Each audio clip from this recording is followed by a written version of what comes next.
Hello, everyone joining us in person and remotely. It's good to see each of your faces and up on the screen as well. We appreciate your being back here at the White House for the seventh meeting of this advisory board. And I'd like to give a special thanks to board member Scott Pulsipher and Western Governors University for helping coordinate and helping us host this virtual quasi-virtual, sort of virtual meeting. So thank you, Scott, for the work that you did to make this happen today. Secretary Ross will speak in a little bit more detail about some of the economic numbers and the great American comeback that is underway as we've all experienced the hardship brought on by this pandemic. Happily, nearly half of the job losses were recovered by August. 12 million jobs were added back to the economy, and this really is just the beginning as we continue to vanquish this virus and move on to slowly turn the chapter on this particular page. To put that in context, unemployment fell by a historic 6.3%. Now at 8.4%, still higher than we want it to be and higher than it will be in the months ahead, but we're making progress, certainly in the right direction. As an indication of the effectiveness of the economic agenda of this administration, I do want to highlight one report from Census that came out just last week. It was the 2019 Poverty Report, which showed that poverty in the U.S. last year had reached the lowest level since 1959, which is the lowest level in recorded history. Median household income rose by 6.8%, also the largest on record. And this was true across almost every demographic, with household incomes for African Americans up 7.9%, Hispanics up 7.1%, and Asian Americans up 10.6%.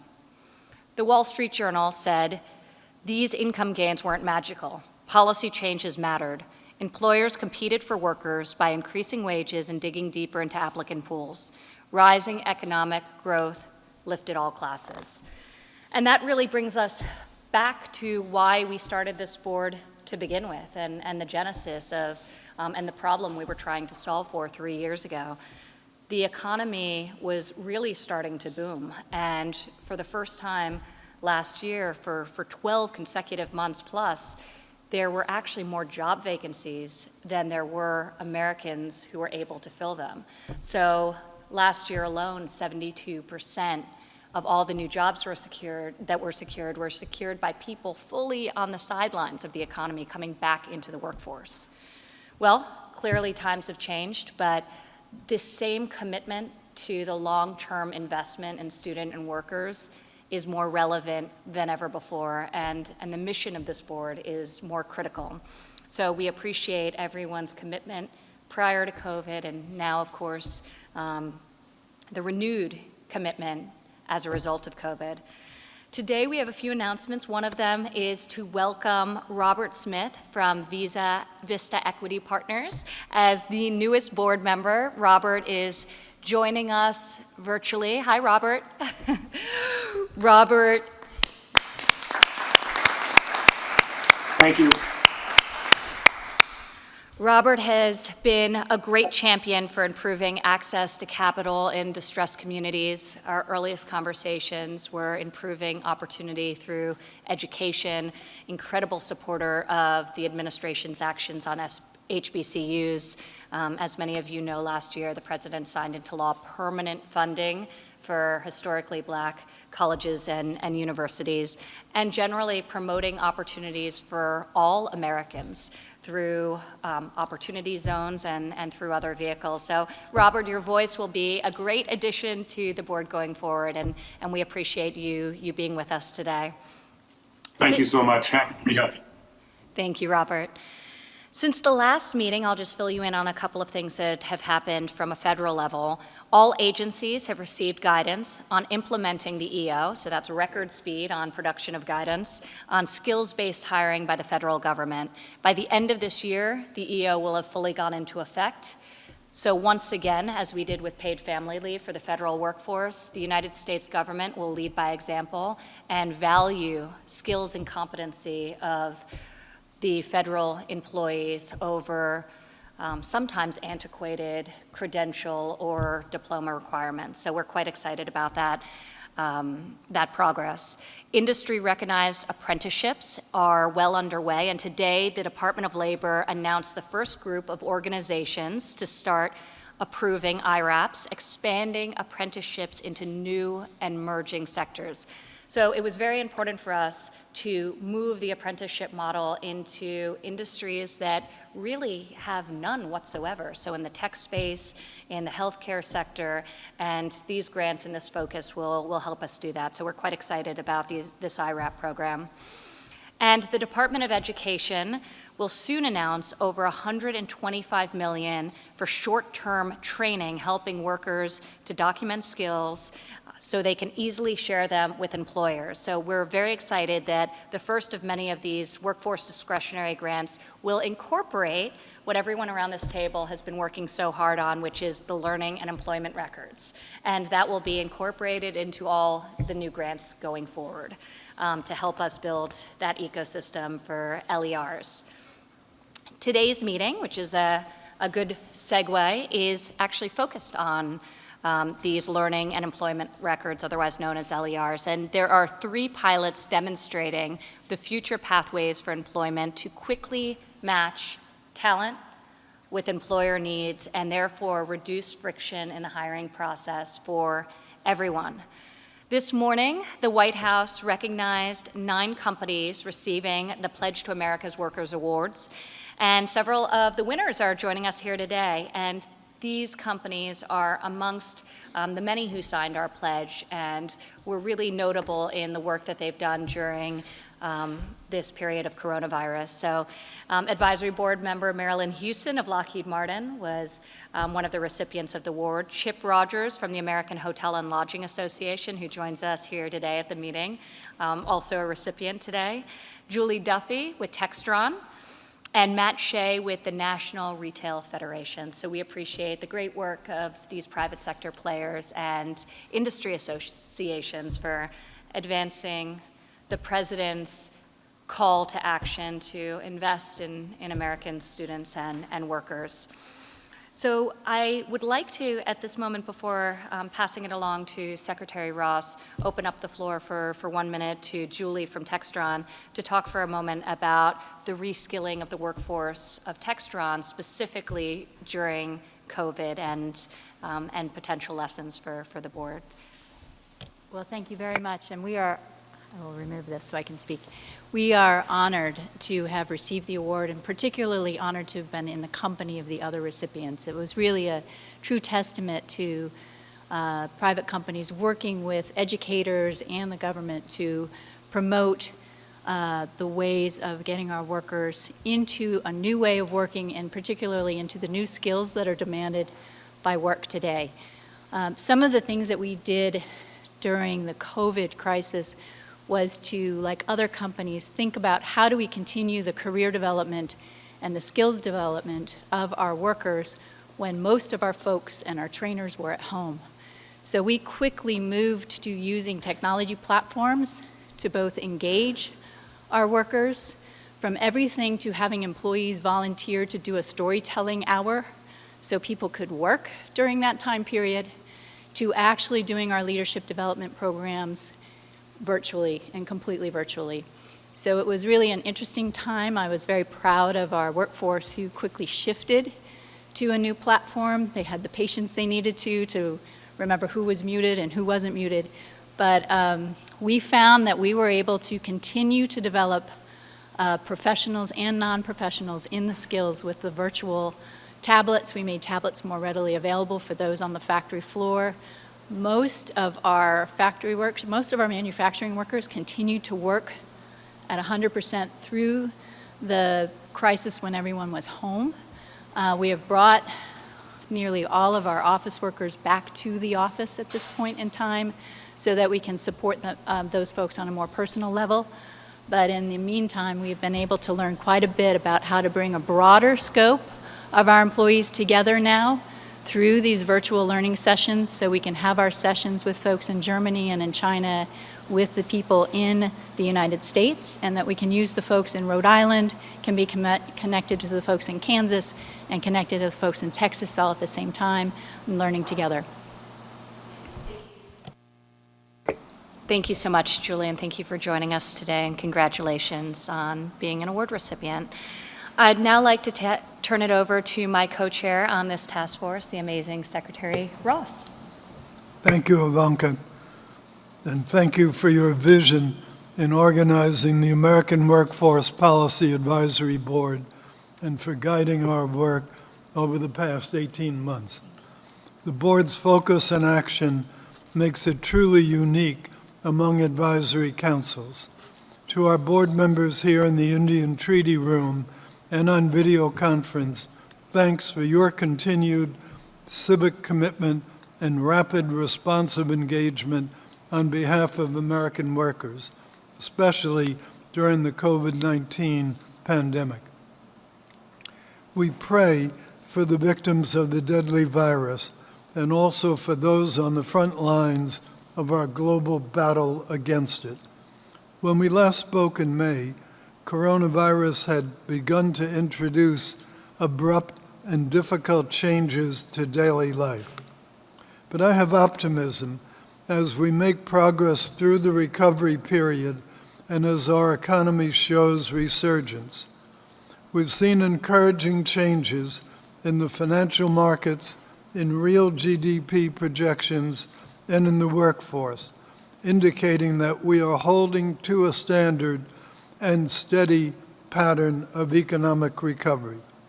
In June, a record 4.8 million people returned to work. Unemployment continued to rise in July and August, with 1.7 million and 1.4 million jobs added to the U.S. economy, respectively. Furthermore, the University of Michigan reported that the consumer sentiment increased in September to the highest level since March, with consumers' views of current and future conditions both improving. Confidences in personal finances and business buying conditions are on the rise, showing an increase to 78.9 in the U of M's September U.S. Consumer Sentiment Index, up from 74.1 in August. Manufacturing optimism has nearly doubled, from 33.9% of manufacturers projecting a positive outlook in the second quarter to 66% projecting it in the third quarter. Moreover, in August, NFIB showed an increase in its Small Business Optimism Index to 100.2, up 1.4 points over July's outlook and surpassing the historical 46-year average.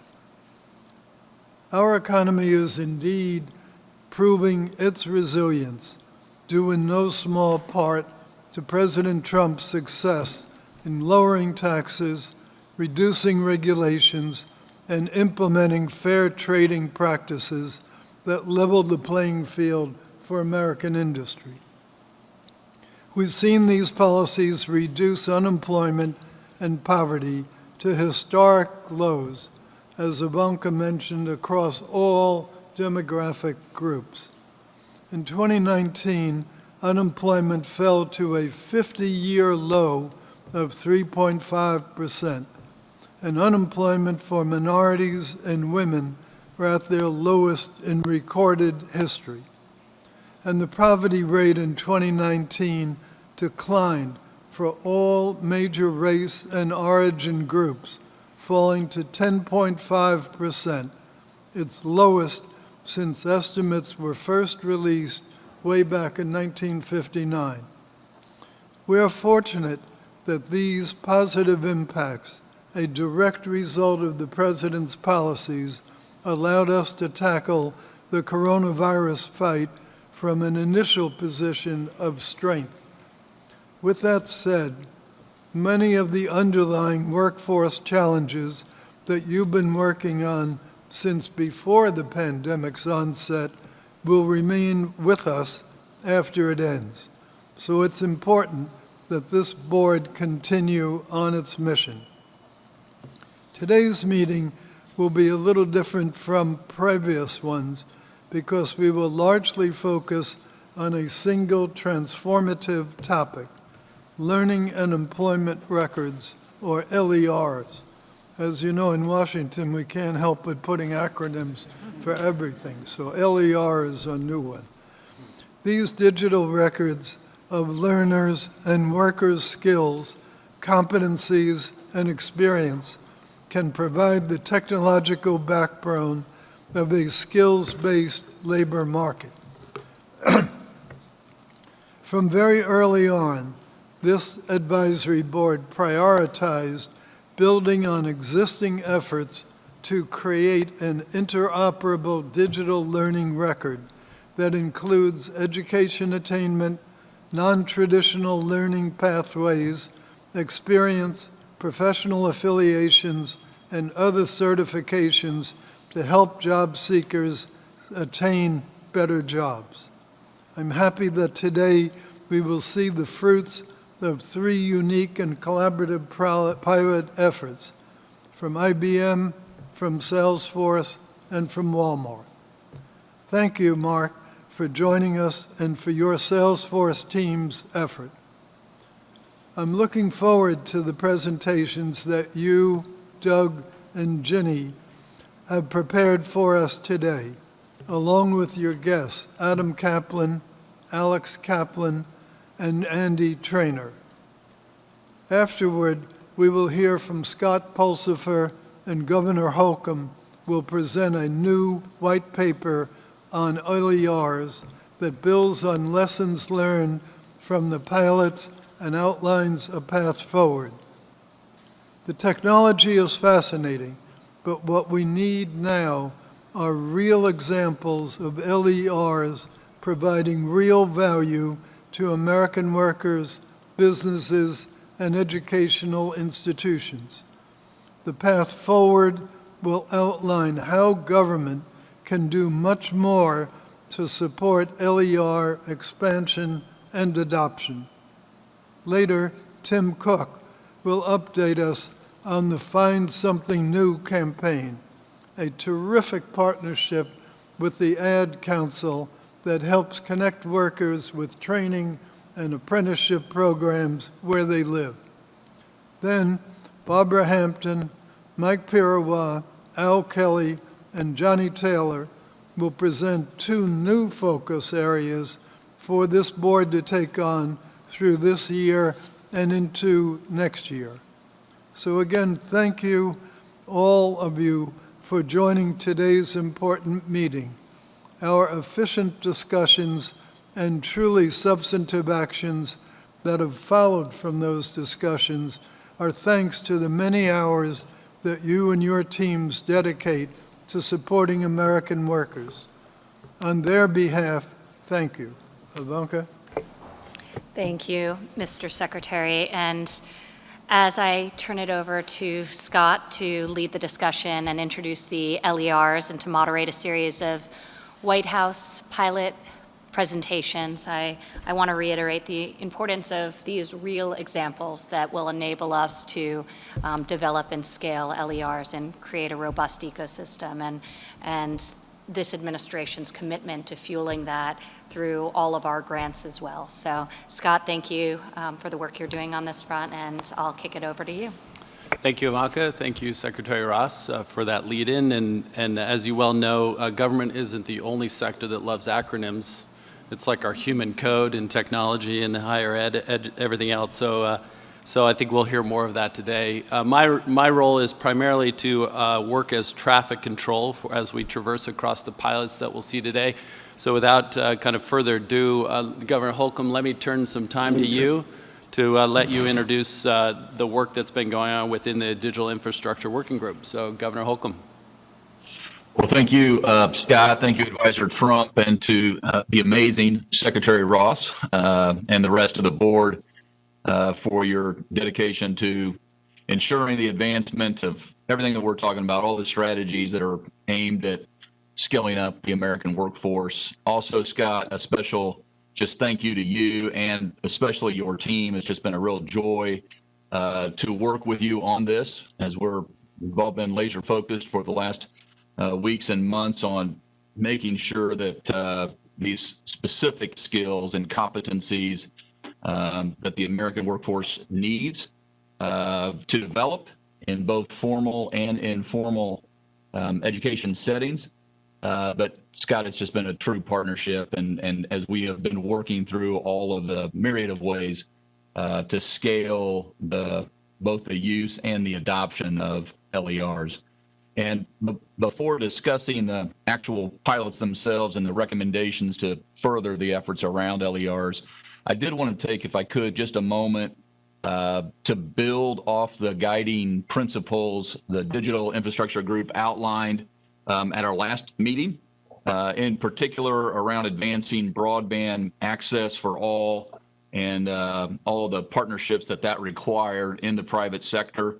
Obviously, as Ivanka alluded to, as did the Secretary, the pandemic has further highlighted the need for Americans to have equitable access to the digital infrastructure that they need to be able to connect virtually when necessary to all the education and training and employment opportunities when obviously face-to-face interactions can't occur.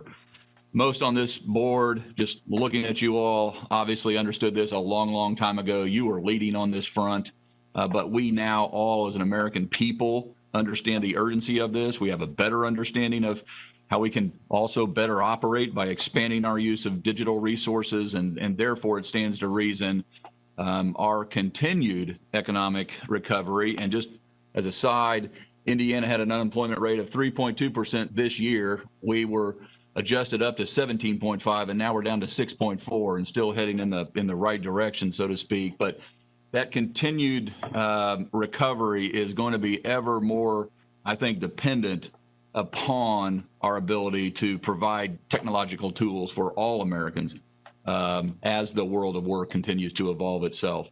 So we here in Indiana, Scott, we discussed this, our teams did. We here in Indiana, we're not waiting on anyone. We're working with our local communities, and we're finding ways to provide internet connectivity to all and expanding all those fields of opportunity that are there unfilled right now. Just 2 weeks ago, as an example, I announced $51 million state dollars that we dedicated to 50 broadband infrastructure expansion projects across the state, specifically in unserved areas, not underserved, but unserved areas. And in addition to that state investment, we partnered with local providers, 16 different telecommunications providers and utility co-ops, and they in turn put $53 million of their own skin in the game in matching funds. So we did over $100 million in projects all across the state of Indiana because of those partnerships, government, the private sector, and then, of course, obviously with the local communities themselves. We get it. It's working together. We're going to be able to better connect Hoosiers, in our case, with all the different ways that they live, work, and play, even during, and maybe most importantly, during this pandemic. And while the LERs can certainly help provide the American worker with a whole host of opportunities, a number of them for their specific future and maybe a new future that I think Tim will get at, it's just so important for us to continue to work toward immediate successes right now and related to all the recommendations that we're all going to hear that are outlined as part of this complete working group. So continuing to combat that digital divide, obviously very important. In fact, it could be the difference maker for many individuals out there as we recover. And that's why I'll keep continuing. Kim and I, Reynolds from Iowa, Kim and I have talked about this a lot, but we'll both continue to encourage our colleagues to be both creative and courageous at the same time in thinking about new ways to bring folks together and connect them with all the resources they need to be able to transform their lives. I also want to commend the working group since our last meeting. now that we're nearly 1 year removed from the white paper first introducing learning records, it was time to focus our efforts on providing an update about specific strategies to make the adoption of LERs more actionable. The 6 recommendations that will be shared later will go a long way, I think, to help drive further collaboration amongst employers, education providers, and levels of government to expand upon the great work that we're seeing from the pilots. There's certainly a role that government can and must play, and similar to the executive order that President Trump signed at our last meeting, one such role is to lead by example, and that's what we're trying to do. And I think states have to be those kind of models, working with our model employers in the adoption of skills-based hiring practices, as well as encouraging thoughtful partnerships between workforce boards and employers regarding those skill-based hiring practices, just like Kim's doing in Iowa, we're doing here in Indiana. And with that, I'm excited to hear from IBM and Salesforce and Walmart about how they're going to continue to move America and therefore Americans forward. Thanks, Scott. Thank you, Governor. Thank you for your commitment and leadership to this effort. I think it's wonderful to see how quickly we've gone from concept to solutions that are now being proven out with these pilots. It's also great to see the state of Indiana kind of exemplifying the investments in the direct effort to advance the workforce in that great state.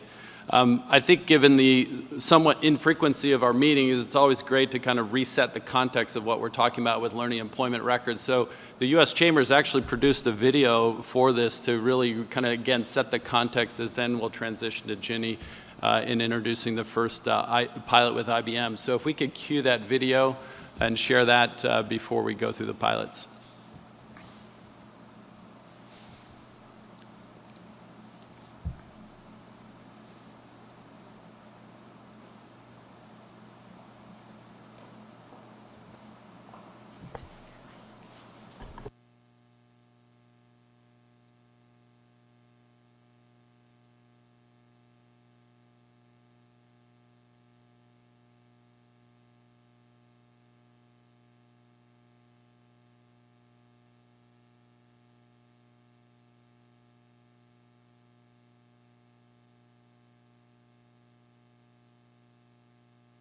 Every person's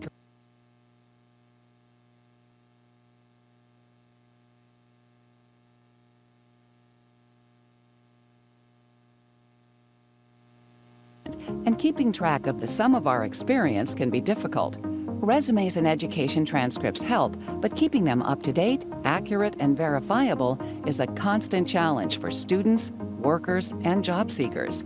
What we need is something like a digital passport, where all of our learning and skills can be brought together in one easily accessible place. That's where LERs come in. An LER, or Learning and Employment Record, is a comprehensive digital record of skills and competencies learned in school, on the job, through volunteer experiences, or in the military. It includes credentials, diplomas, and even employment history. And when all your LERs are combined, it can help you identify training opportunities, explore career paths, and even apply for jobs. Pilot programs for LERs, supported by the T3 Innovation Network, are already underway across the globe. Learn how you can join this movement.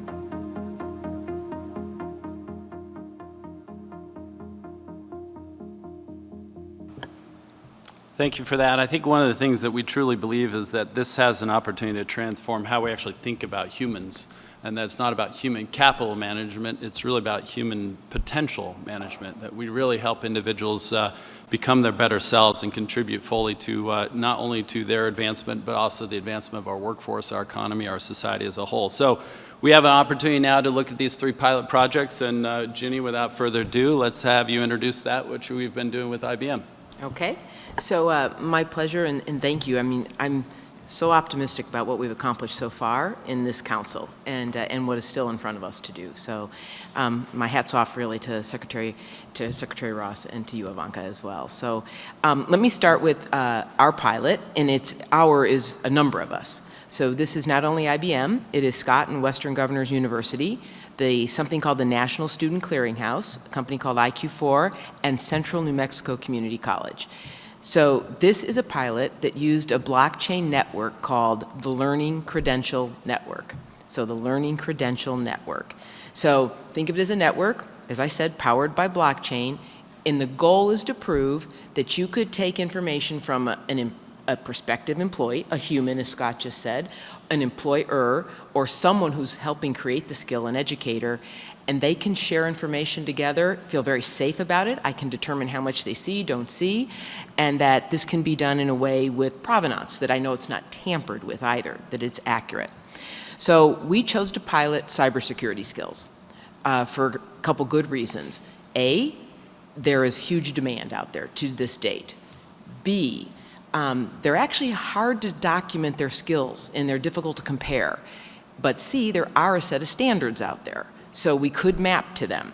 So we picked cyber, and what you'll see here, and I think what we have actually the opportunity that we will prove with blockchain is that we can connect many organizations without a lot of additional work, because this is a network, so everybody doesn't have to redo everything. We can federate them together. That means time. It's a skills-first approach, because I can see what the skills are, and that we can get people, I think, who've been hardest hit by jobs back to work quickly. So we've got some big scale here to show, and I have a little video to start, and then I'm going to introduce Alex to walk you through the pilot. So our little quick video. I appreciate the runner-up video. Across the landscape, demand for skilled labor has never been higher. And while there are great jobs waiting for great candidates, something is missing: a better way to match people, skills, and jobs. Employers are equally interested in actual skills and degrees, but identifying skills based on resumes is hard. We all want to help learners and job seekers manage their careers, but inconsistent and siloed data about skills, certificates, and credentials makes this difficult. Many job seekers, especially those switching careers, need to document skills acquired from training, like online courses or coding camps, and they need a simpler way to find out what new skills they need and where to get them. To answer the call, IBM and its partners have developed a reliable, secure approach for all stakeholders. It's called the Learning Credential Network, and it helps learners, job seekers, educators, and employers equally, so everyone can work together to get the right people in the right jobs. Here's how it works. Digital wallets provide a permanent, verifiable record of the learner's skills. The wallet owner manages their own credentials through blockchain technologies that assure the privacy of their data. This gives educators, learners, and employers a trusted way to share skills and credentials. Institutions can build learning pathways to help learners identify skill gaps and determine appropriate training. Job applicants can choose to anonymously share their skills profiles with potential employers.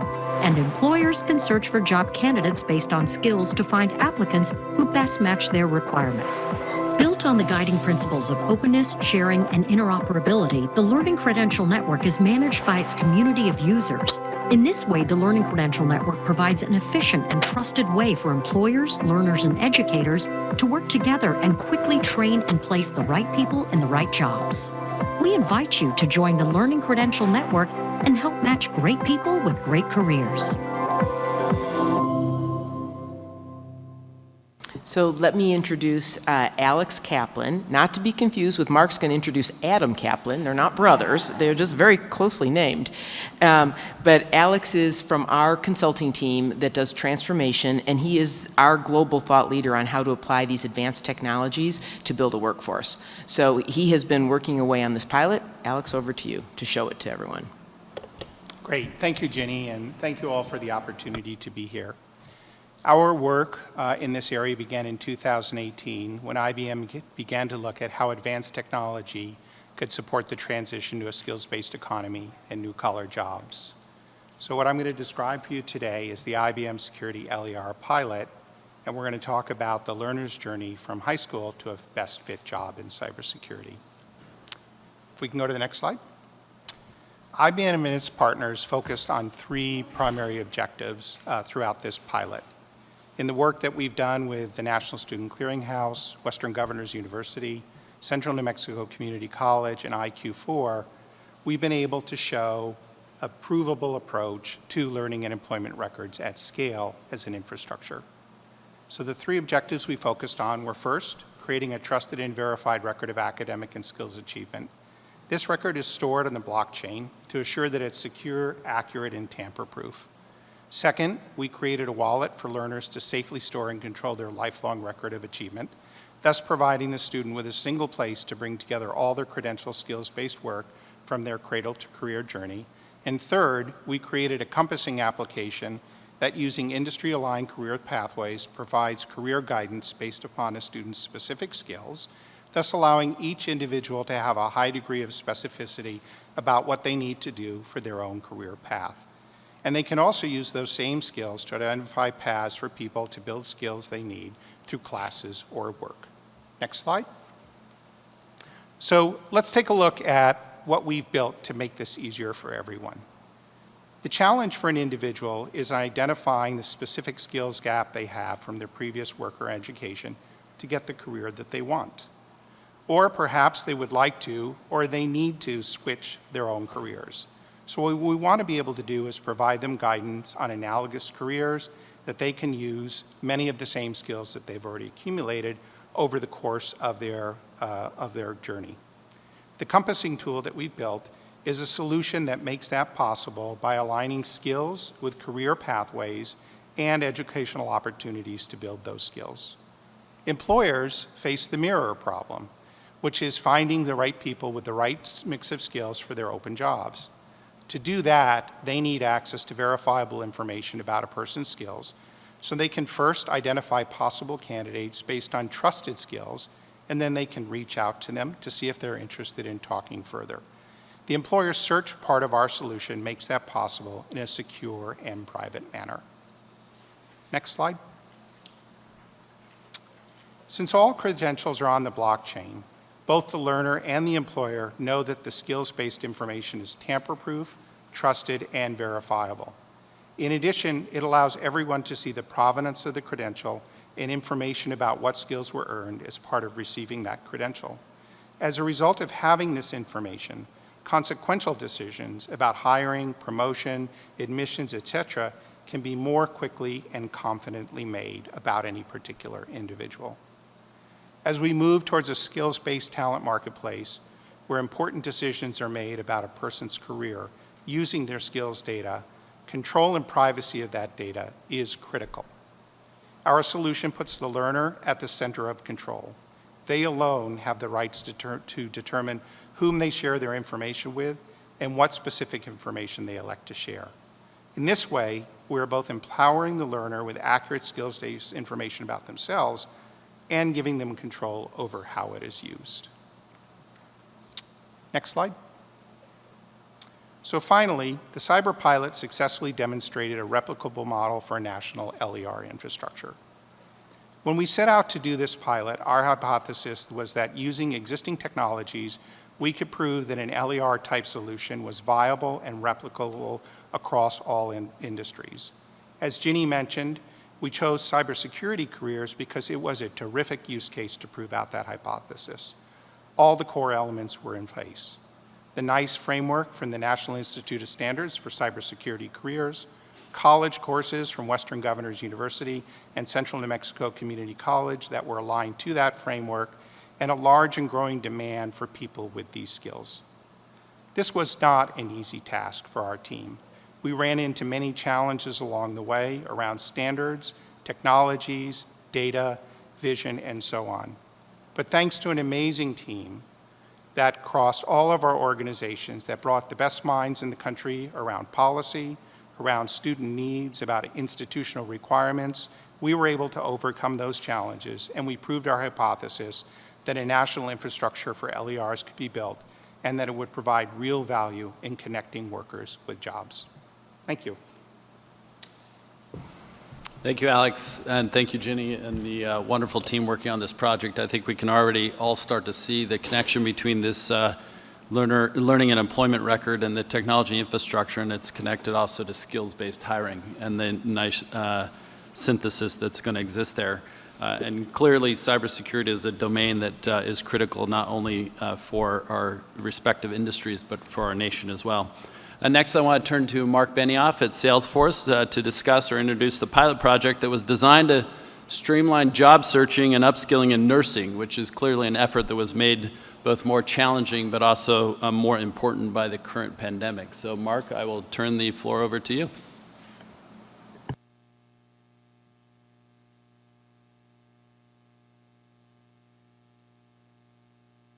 Thank you very much. I'm delighted, absolutely delighted to be here. And hello, everyone, and thank you. And thank you, Ivanka, and thank you, Secretary Ross, for your kind comments and for your leadership, for bringing the American Workforce Advisory Board together again. It's great to be with everyone. And also, thank you, Governor Holcomb. Salesforce is proud to be the largest software company in the great state of Indiana, and also your fastest growing software company in Indiana.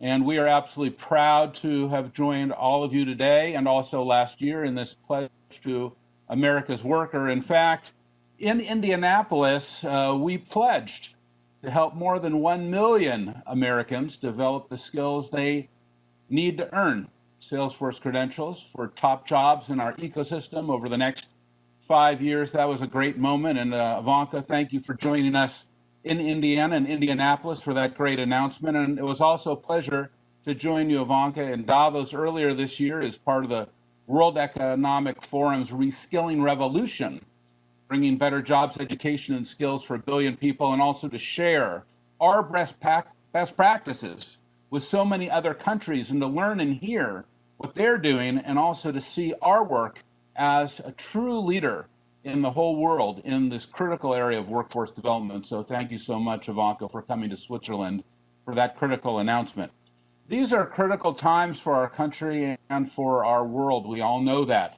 And even as we confront today's challenges, we're still incredibly optimistic about the future.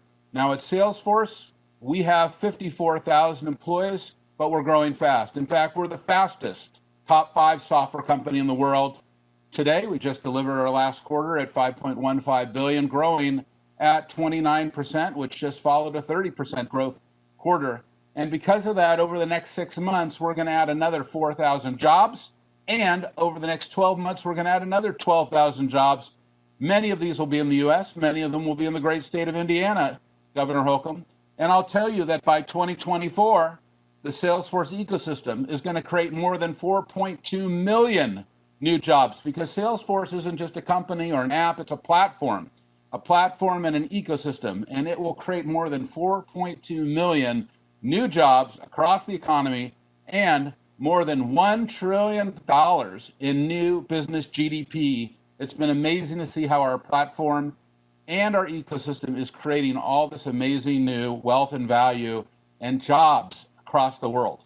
It's part of our commitment during this amazing 4th industrial revolution to make sure that we bring everyone along with the education and skills to succeed. It also reflects the fact that this is a time for everyone to develop new skills, to reskill, to really embrace reskilling, to develop a beginner's mind. We all know that with a beginner's mind, every possibility exists, but with an expert's mind, few do. And that is what we've especially seen with these incredible frontline hero healthcare professionals this year, the focus of our pilot. I mean, we have seen true heroes in our country. We have seen great people doing great things. These are our frontline healthcare workers. Our hearts have been with them, but to see their work and to see what they've done has been absolutely incredible.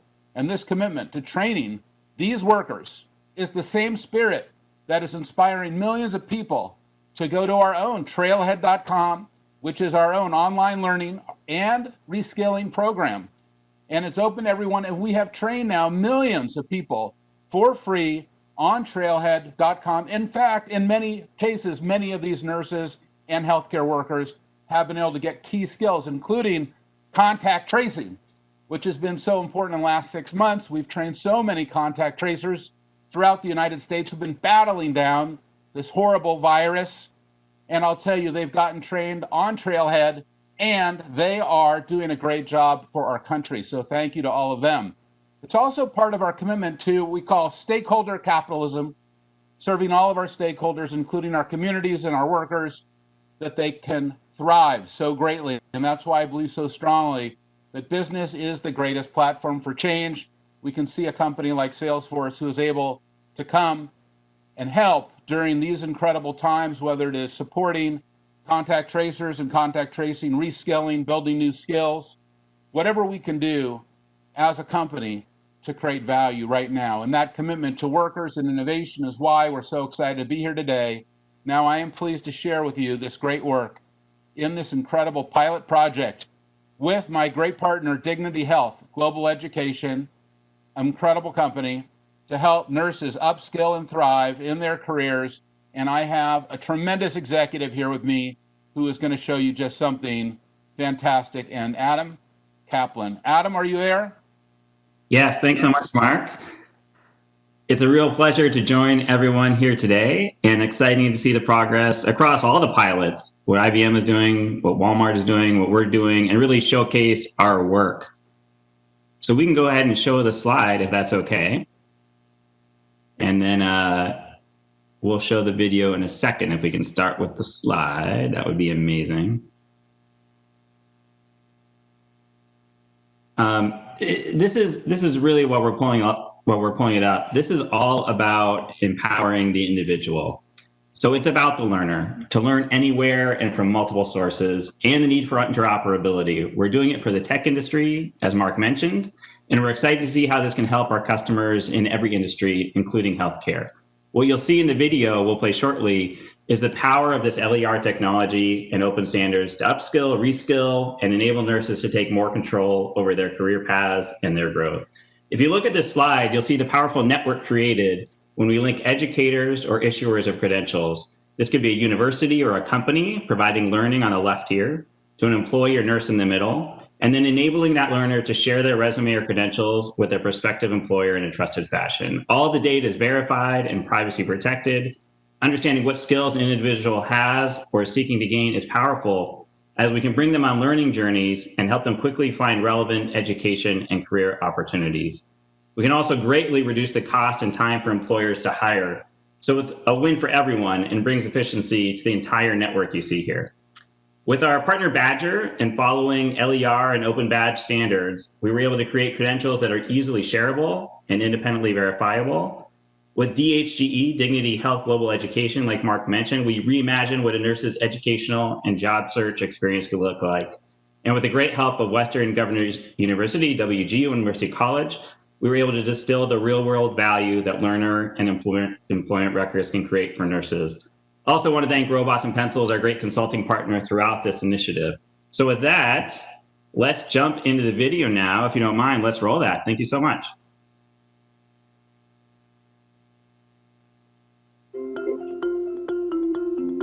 I'm Pepper Card, and I'm a nurse with 20 years experience. Like many American workers, nurses are in great demand, but finding jobs and building our careers is now more challenging than ever. Traditional job websites are designed for typical corporate jobs and don't highlight our skills and certifications easily beyond our degree.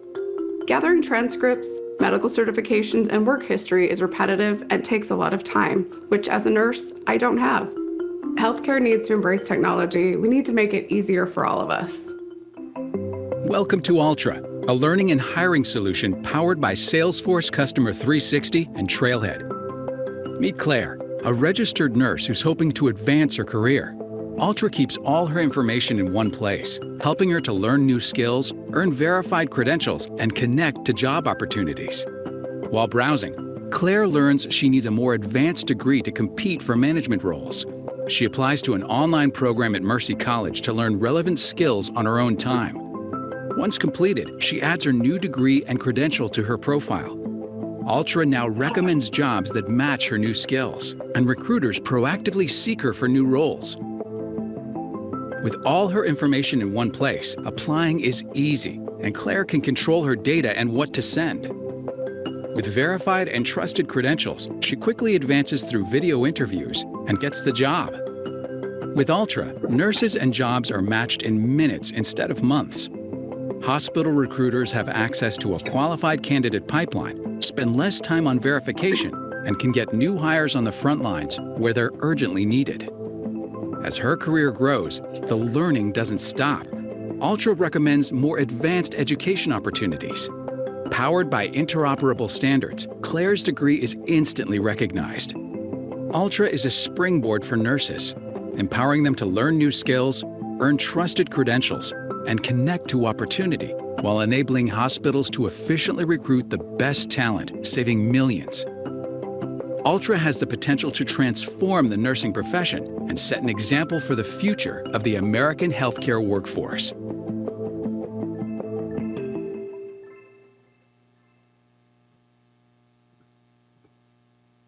Fantastic. Thank you so much. We just wanted to end with a thank you. It's really been fantastic working with the White House and everyone involved across the pilots. And yeah, passing it back over to the room and looking forward to seeing what Walmart has built. Thank you so much, everybody.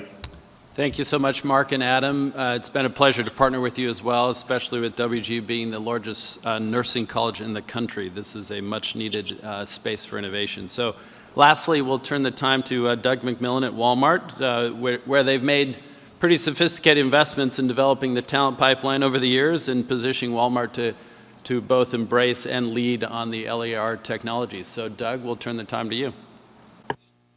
Thanks, Scott, and hi, everybody. Our project is a collaboration with Workday, LinkedIn, IBM, and WGU, and it'll enable a new level of information sharing for individuals, companies, and institutions, providing employers with new efficiencies and giving individuals access to their learning records, providing them with more control over their careers. What we've done is taken 3 retail roles, 2 of them at the front of the store, one of them being a supervisor role, and an online grocery role, mapped those skills needed and worked with the tech team to build a product that we're going to show you today. Importantly, we really appreciate the ongoing efforts from everyone, many of you in the room, to help as it relates to long-term governance of the standards and skills ontologies. This is a crucial enabler for the long-term viability of these projects. And personally, I just really think that's important because we've got to achieve scale and some sort of universal application here. So thank you for that. I'm going to turn it over to Andy Trainer, and Andy's got one of the coolest titles in Walmart. He's the VP of Learning, which sounds really nice, and he's going to walk through the demonstration. Andy, I'll toss it to you. Thank you, Doug. Appreciate that. This demo will walk us through the front-end team associate journey. It was the learner in this scenario utilizing the Academy app, which is the mobile accessible learning platform for Walmart. If we could start that video, please. Oh, already started it. Cool. The profile page shows all awarded in-progress badges, along with links to the badge library where the associate can select what they want to learn. Each badge represents a competency that has multiple micro-learnings mapped to it. The badge detail page shows the competency definition, micro-learnings, and the associate's progress on the content. The system tracks when associates complete content so the associate can see their current status and can pick up from where they left off. In this scenario, the associate needs to complete one more micro-learning to satisfy the learning portion of the badge. The micro-learnings are designed to be mobile-friendly, quick, and targeted to the associate for on-the-floor learning. Knowledge check questions are provided at the end of each lesson. When the associate passes the knowledge check, the system records learning completion. Andy, I'm sorry, it's Ivanka here. Would you mind just speaking up a little bit? Absolutely. Sorry about that. Thank you. Is this better? A little bit. Is this better? Sorry. So I'll talk louder. So let's see. So knowledge checks questions are provided at the end of each lesson. When the associate passes the knowledge check, the system records the completion. Since this is a last knowledge check, the associate receives a congratulatory message and next steps for completion. The system will send a notification to the associate supervisor that the associate is ready for skill validation. Now we switch to the team lead, who is the associate supervisor and the assessor for the skill validation portion of the badging process. The My Team page acts as a reporting page for the team lead, shows the team associates, their learning progress, and any badges already attained. Skill validation notification appears at the top of the page to let the TL know they have skill validation to complete.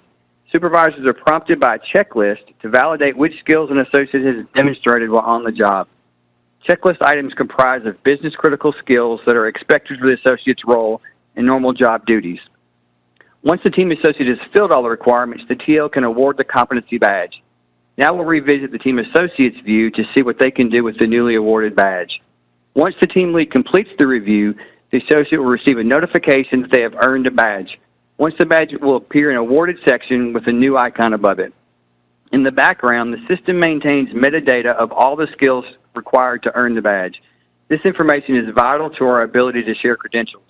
The badge information and metadata from the Badger platform conforms to Open 2.0 framework and Open Skills Stack Alliance guidance to ensure that it's machine readable and interoperable with external parties.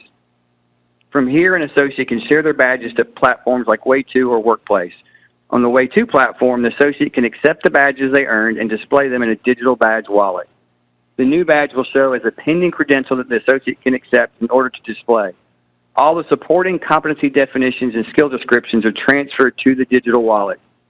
On this platform, associates can also import credentials from other connected platforms such as WGU. Once the badge is accepted, it will show up on the recently added page with all associate credentials appearing here. From this page, the associate has the option to share the badge or contact the issuer of the badge. From here, the associate can securely share badges to public platforms to showcase their skills. In this case, an associate chooses to share their new badge in their LinkedIn profile. The LinkedIn button opens the LinkedIn app and a box automatically appears. Using the data from the Way2 badge platform, the system populates the badge data to appear as a certification on their LinkedIn profile page. Once saved, the badge will now appear on the profile under Licenses and Certifications. Anyone viewing the associate profile can now access and review the details of this badge. As we mentioned earlier, we're currently testing this in active stores today with plans to expand to all stores by the end of Q1 this coming year.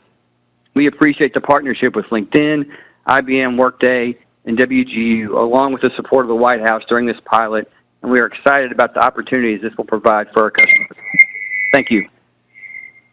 Ivanka, you may have earned a badge when you visited the store in Texas and put on those VR. We'll have to check. With the VR Thanksgiving holiday shopping simulation. Your team makes it look much easier than it actually is. Scott, that's all we have. Thank you so much, Doug and Andy, and thank you everyone for presenting these pilots. I think all of you can see very quickly how what was just a concept about a year ago has now, through the collective effort of these pilots, combined with a series of pilots also led by the U.S. Chamber of Commerce Foundation, has turned those concepts now into a solution that can be demonstrated and replicated. And so each pilot was truly organized around the needs of individuals who we know are both workers and learners, as well as designed to try to address the cost, time, and complexity that employers have in finding great talent. And so it truly is, I think, a platform by which we can catalyze growth. And so the potential of the LER to reduce labor market frictions and expand investments in human potential is immense. These pilots were also notably deployed utilizing open or common frameworks for achievements and skills, so that also allows the ability to scale this up on a national level. And so now the task really ahead is to organize ourselves and to drive widespread adoption of LER technology. And so doing so will truly create value for every American and power American competitiveness. I think as a matter of business, we also want to turn some time and attention now to the Learning Employment Records white paper about progress and the path forward. But before I do that, just really quickly, I want to amplify Governor Holcomb's comments and reflect this board's work to close the digital divide. In our call to action earlier this year, we unanimously recommended the undertaking of this unprecedented investment in digital infrastructure, and it's just incredible to see already the advancements happening here. But we should not forget that 1 in 5 American school children are without reliable access to high-speed internet. And that online access has long moved from a privilege or a convenience to now a necessity of life and livelihood. And so we just can't allow these individuals to be left behind. So the Digital Infrastructure Working Group has produced the white paper. You have that in front of you here in the room, or it was shared with you digitally. And the next steps on the path toward realizing the LER vision are laid out in that white paper. And so while it's been theoretically feasible for some time, it's only now with the institutional will and this collaboration that we're able to bring such a system to life. And so the board's work has changed that and created a center of gravity, if you will, that's attracted and unified innovators across the workforce and major employers, academic institutions, technology, sector associations, and government. And so that coordinated effort, spearheaded here by the White House and by Ivanka and Secretary Ross, is truly unprecedented, and it's enabled these massive strides now towards realizing the potential of LER technology. And so I will just, before we get to a voice vote, I'm just going to give some quick overview of the recommendations in this, and I'll do that very briefly, and then allow for some questions as time allows before we move to a voice vote. So the first recommendation, and is arguably the guiding principle for each of the following recommendations, is that given the need for rapid fluid iteration and innovation to bring systems of LERs into existence, the governance of LER should be a collaborative effort driven by all stakeholders, not controlled by government. And there are examples of this already with things like the Learner Credential Network that was emphasized.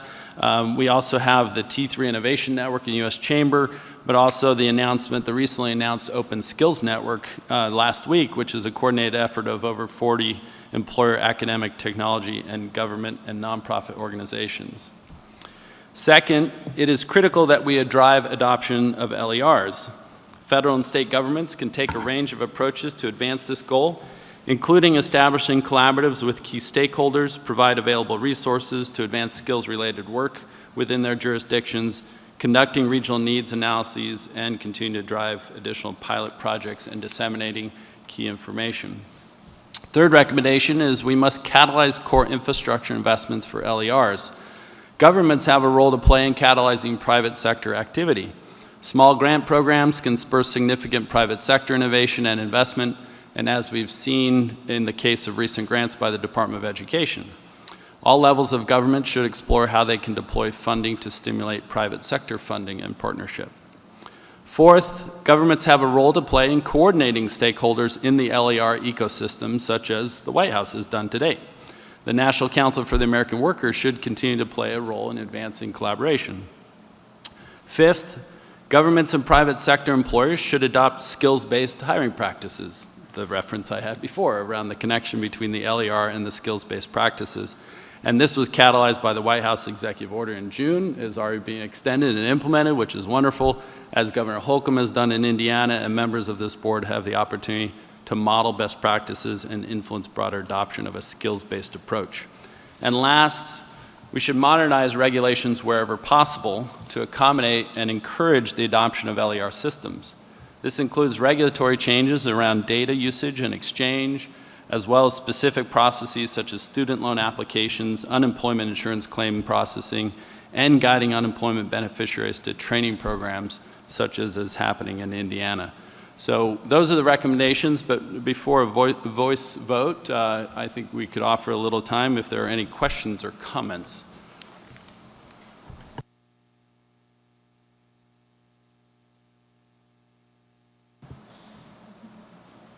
As evidenced by that, I think it's fair to say that everyone's been doing a lot of work while not in this room or at this table. So we appreciate the Herculean lift on this front. And Scott, really amazing. It's rare that a body such as this produces so much tangible work. We're about to hear from Tim on the brand campaign, which is another example of great tangible output, but really great job. So Scott, if you want to oversee the vote. Yep, so with that, why don't we go ahead and call for a voice vote on the recommendations incorporated to the paper, into the white paper. All in favor? Aye. Aye. Aye. Any opposed? Seems like it's unanimous. Thank you so much, everyone. Well, thank you again, Scott, and thank you to Ginny, to Mark, Doug, and Adam for your great work and for your excellent presentations today. I'd now like to hand it over to Tim Cook, who will provide an update on Apple and IBM's leadership on the Find Something New brand campaign. Thank you, Tim. Thank you, Ginny. Thank you, Mark. Thank you, Doug. And thank you, Adam. And now I'd like to hand it over to Tim Cook, who will provide an update on Apple and IBM's leadership on the Find Something New brand campaign. Thank you, Tim. Thank you, Ivanka, and thanks to you and Secretary Ross for your leadership in our shared work to empower people through education and to help them discover great opportunities. This work is particularly urgent in light of the continuing pandemic. Our focus on opportunity, equality, and racial justice, and now the natural disasters taking their toll here in the West and across the rest of the country. Victims of the latest wildfires and hurricanes remain in our thoughts and prayers, and they need and deserve our support in terms of immediate and emergency relief and the longer-term impacts disrupting their ability to work and provide for their families. This board remains committed to the idea that to create lasting and meaningful change, we have to ensure every American can access the tools and training they need to find a well-paying job and build a successful, lasting career. That mission is at the core of the Ad Council's Workforce Readiness Campaign, as this board has recommended. In the 2 months after the campaign launched in July, the PSA ad that we produced reached an audience of 33 million, and the accompanied website has been visited over 500,000 times. Through August, the PSA campaign reached more than 8 million from TV ads and digital banners and 25 million on social media. It's a promising start, and we expect exposure to decline substantially, as well as placements of print ads in newspapers, magazines, and the airing of radio spots in the coming weeks and months. The campaign website is fast becoming a popular resource with over 500,000 sessions in its first 2 months and almost 1 million individual page views. Those visitors are drawing from a wealth of programs and resources, learning about promising new opportunities, finding career development tools from the public and private sector, and hearing the stories of individuals who built new skill sets and found fulfilling careers as a result. In fact, over half of all visits have resulted in the completion of at least one activity, such as taking a career assessment or clicking on a pathway program or career resource. These are very strong indications of engagement and that users are finding the information helpful. Along with the hundreds of external learning programs linked from the campaign website, we are confident the resources, reflecting contributions from dozens of committed companies, organizations, and government agencies, can have a substantial positive impact on the lives of so many. Just as important, we're seeing a broad diversity of visitors to the site across worker age bands, income levels, ethnicities, and educational and work experiences. It's a strong indication that we're reaching people of every background and at every stage of their career, which is crucial to creating accessible opportunities that are a force for equality and justice. We're at a moment when continuing education, job training, and skills development are essential and urgently needed resources. The campaign website is buzzing with activity, and external program providers, including many of the companies and organizations on this advisory board, are offering much needed career development assistance to the Americans who need it the most. In the coming months, the Ad Council, IBM, the Business Roundtable, and our other partners will continue to fine-tune and expand the campaign and website offering. We'll keep working to help people from all walks of life to explore and act on their interests, passions, and goals, and to build toward a well-paying job, a successful career, and a good life, even under today's challenging circumstances. Ivanka and Secretary Ross, thank you both for the opportunity to contribute to this important initiative. Thank you. Thank you so much, Tim, and thank you, Ginny, for your hard work on this campaign. On a personal level, I'm proud of the heat that I took because the engagement was through the roof, and ultimately that was the goal of this effort, to show and to be able to reach people of all different backgrounds and highlight different opportunities and different pathways to great paying jobs, whether they're an older worker needing to learn a new skill or whether they're a student in this particularly challenging time and climate and environment to get on a pathway for that first job. So grateful for the tremendous work. 33 million views of the PSA is just absolutely amazing. And I know that this is just the beginning. So thank you both so much. With that, I'd like to hand it over to Mike Piawar, who's going to talk about the work of his working group and update us on the deeper dive into the changing nature of work and deliverables for going forward. Thank you, Mike. Yeah, thank you, Ivanka, and thank you, Secretary Ross. We're combining two working groups today, the Recruiting and Training Practices Working Group and the Employer-Led Training Practices Working Group. Are pleased to share some exciting examples of some successful private sector initiatives to improve diversity, equity, and inclusion in recruiting and training. As you know, DEI has always been an important driver of our board work, but the transformed work environment has caused us to rethink some of those priorities. When the COVID pandemic first hit, we at the Milken Institute reached out to our vast network to discuss how the transformed work environment was affecting many different organizations.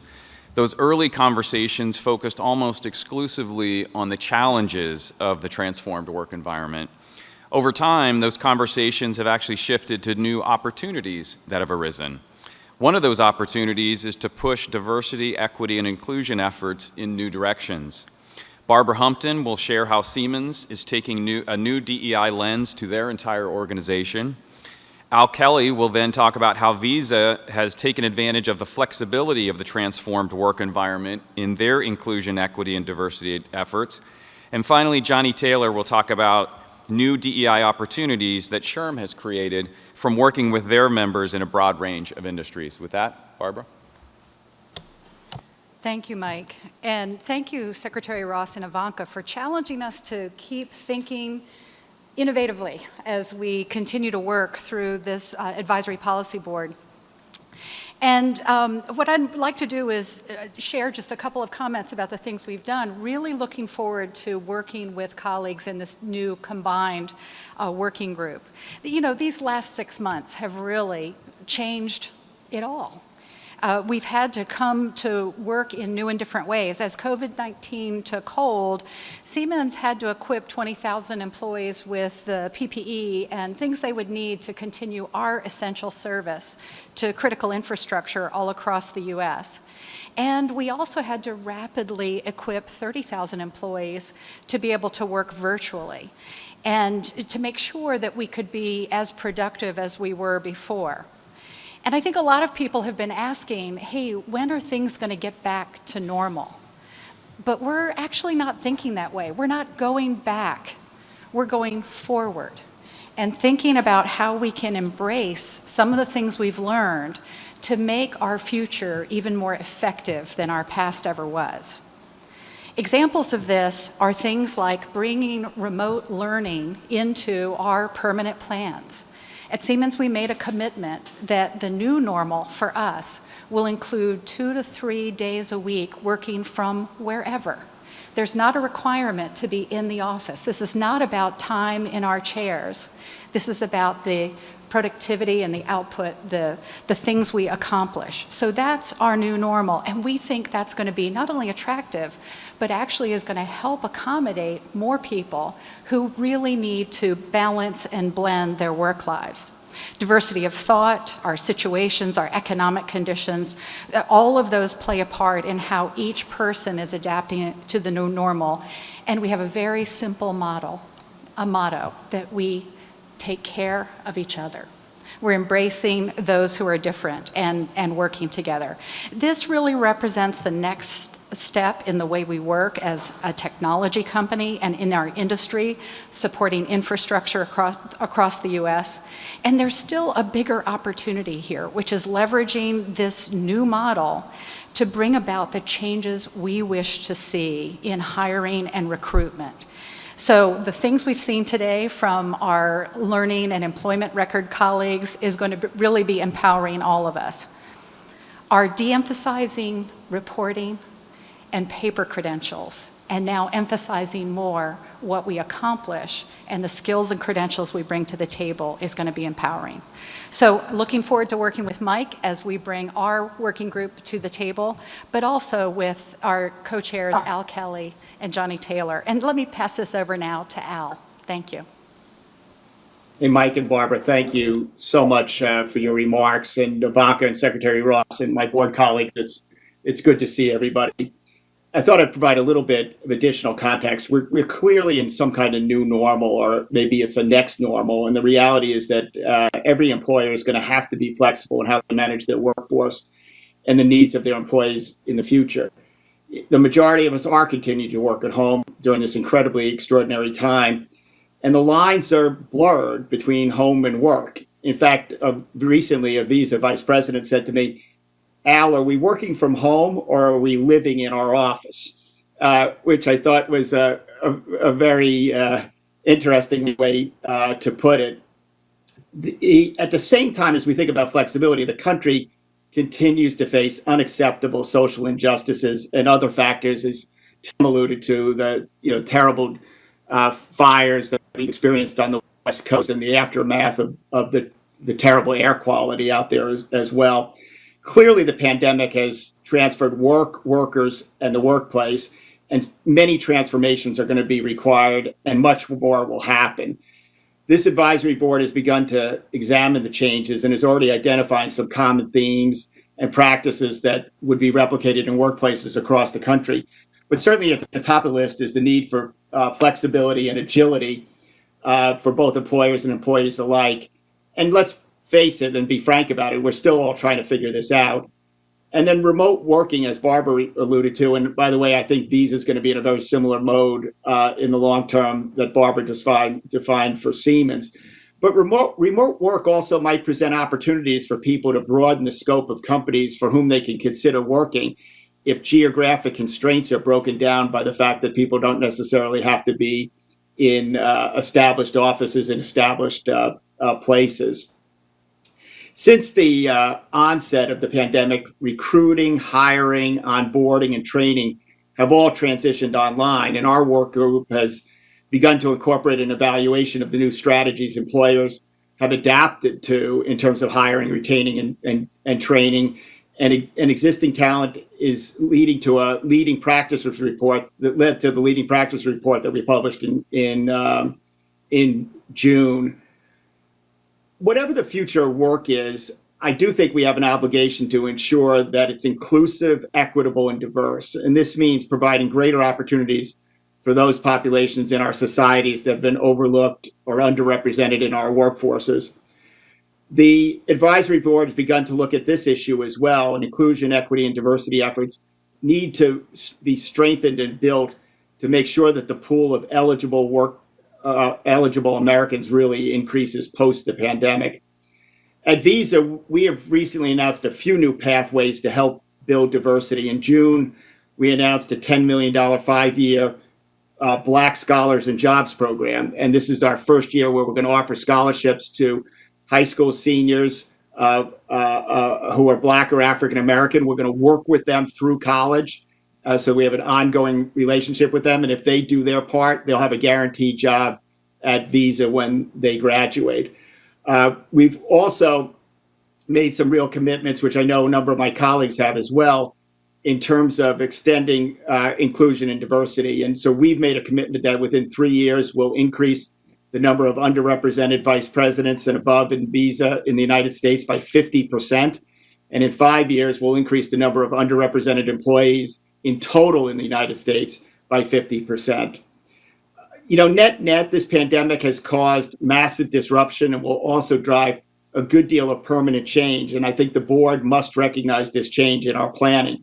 We have to focus our efforts on how the next new norm will frame the future of work. With that, let me turn it over to my working group co-chair, Johnny Taylor, who'll share some insights from his work. So Johnny, over to you. Thank you, Al. And thank you all for giving us the opportunity to kind of wrap this up. It's interesting. I've heard Barbara talk about the new normal, and people use that normal a lot. Julie, in HR, we do that a lot, right? But we're seeing, as Alice pointed out, more of a next normal. because you'd be surprised how much of this stuff is not new. Employers were allowing people flexibility, good employers. I know IBM had been doing it for a while to work remotely when it worked. And those circumstances where it was necessary for the people coming to the office, they would try to do it in such a way where we reached more workplace integration as opposed to balance, because life is never balanced, right? But the notion is something, we're there. We just think this is going to be the next evolution of work. At the Society for Human Resource Management, we have researchers, PhDs, psychologists, statisticians, IO psychologists, and they do nothing but determine what the future of work is going to look like. And what we know is that for sure, the pandemic has transformed workers, and the workplace at once. And a lot of the things that we thought didn't or couldn't necessarily work now, because that's the way we were forced to do it. At first, the transformations, if we can all think back, I can't believe it's just been 6 months ago, but Friday, March 13th, that day that I think we'll all remember in 2020, when essentially the country had to shut down, and in fact, the world was shutting down.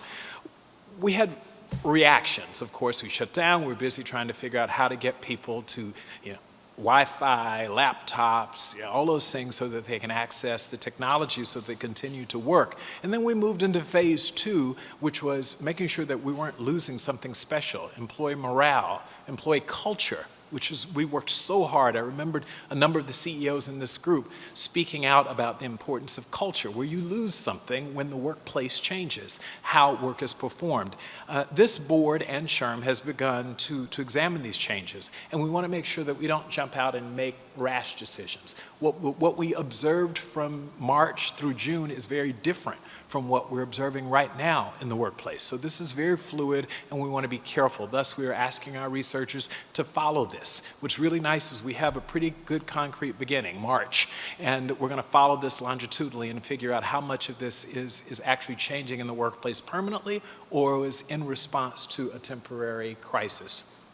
Key areas, though, that we've already identified as we think about going into this next normal include flexibility and agility. And we've been talking about that a while.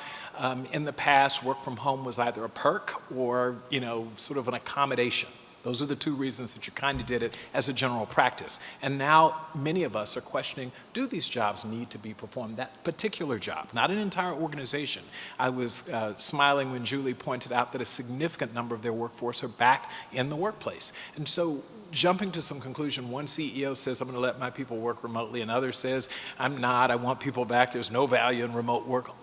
Neither of those extremes are good, right? You have to figure out what's uniquely right for your culture, what you're trying to achieve, and our research is telling us you'll attract a certain type of person. There'll be people who want to work remotely, and there'll be people who don't want to work remotely. And we actually are learning that, despite conventional wisdom that people are more productive, our research tells us that in the beginning, people were more productive. Think about it, because the entire country was shut down. You had nothing else to do. The reality now is you might be at home, but now that the malls are open and the parks are open and places are open, we're seeing productivity go down in certain areas, and certain people need to be at work. Those are the sorts of issues that we're observing. 1 in 4 organizations have said they're going to definitely or probably will allow people to continue to work remotely. But is that 5 days a week or is that 3 days a week? Is it certain classes of employees or categories of employees? These are the questions that we have to figure out, and we have to ensure that long term that doesn't create two cultures. The culture of people who are in the office and the people who aren't. And when you're looking for making decisions about promotions, out of sight, out of mind. And so might it be that you send a significant class of people, you allow them to work from home, and then they never are promoted. And long term, that creates a whole nother dynamic within your organization. To that point, turning to the question of, or the topic of inclusion, equity, and diversity. Let's face it, and for years we focused on diversity, diversity, diversity. And if you look at the numbers, the reality is America is going to become more diverse. It's done it already. If you look at the number of public school children, it's a majority minority population. So guess what? Diversity is coming one way or the other. What we do know is we're not convinced inclusion is going to come. And so that has become a very big focus of SHRM and our working group is diversity, yes, but inclusion is really hard. In fact, it's made harder because of diversity. And so as employers and workers come together to support a full national recovery, the promotion of greater inclusion, equity, and diversity must remain an imperative focus of workforce development. Some businesses have found it easier to access and hire more diverse talent in a remote environment. You don't have to be within 50-mile radius of Washington, D.C. to hire people. You can hire them from wherever they are. That's a wonderful, wonderful opportunity, and we should take advantage of that. The board has already begun, to examine how businesses of all sizes can utilize IE or D&I, or there's a ton of talking about alphabet soup. There are tons of them. I heard the A for access the other day, for example. But we're going to build and strengthen the pool of work-eligible Americans post-pandemic. We have to ensure that some of what's happening in America's public school systems, which we're going to have to deal with, and we were talking about this before the meeting, Barbara and Sebastian and I, and we were saying, you've got a population of American children who are now studying at home since February, and many of them aren't studying. Several public school systems have reported that only half of the children even logged on since February. So there are some real issues when we think about wanting to include all Americans in the future America. If you miss a year or two of education, you won't be qualified to compete for many of these jobs. So diversity, we really have to be very conscious of making sure that everyone is participating. Finally, and in response to this, SHRM created a big campaign called Together Forward at Work, and I like the forward, not looking backwards, but forward together. And our members asked us to identify what could we do as a Society of Human Resources professionals to make sure that we were fishing in the right pools, that we were getting different ponds, making sure that we looked in the right places to ensure we tapped into diverse individuals, and then making sure that when we got there, they were treated fairly and respectfully, and then given an equal opportunity, paid equitably, and given the opportunity to succeed. That's what we're all about in this work, and we look forward to continuing the work, and thank you as a group for allowing us to do this. Thank you, Al. Thank you so much, Johnny, and thank you for shining the light on these issues and also for asking some very relevant questions and proposing with the working group some very practical solutions as we think about all of these areas, particularly, as you noted, inclusion.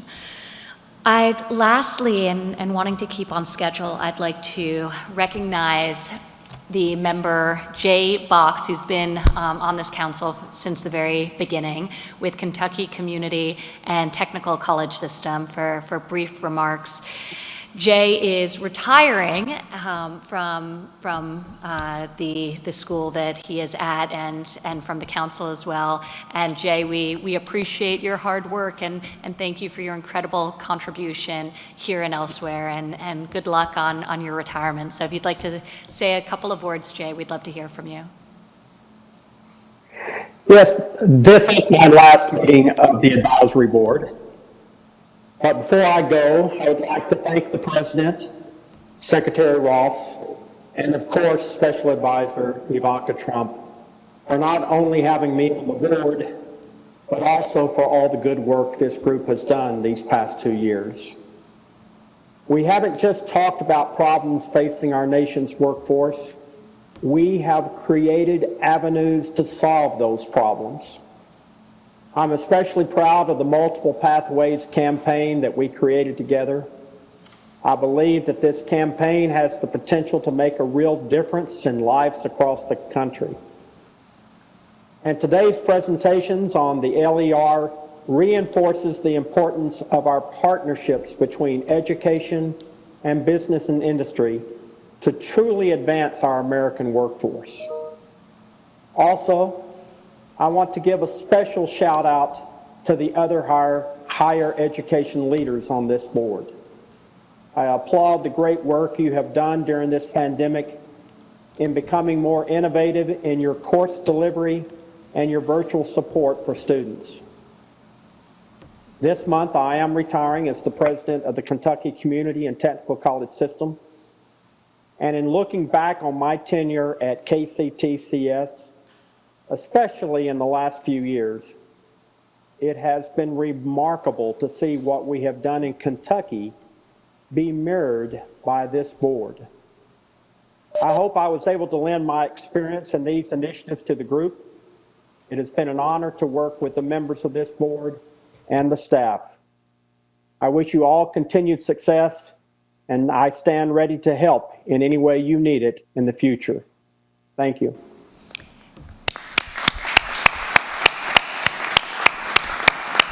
Thank you so much, Jay, and again, good luck on your retirement. Really, you've been an amazing, amazing asset to all of us in this work and of course to the state of Kentucky, so we all wish you well. And with that, we are adjourned. Thank you all so much for being here today and everyone who dialed in remotely. Thank you.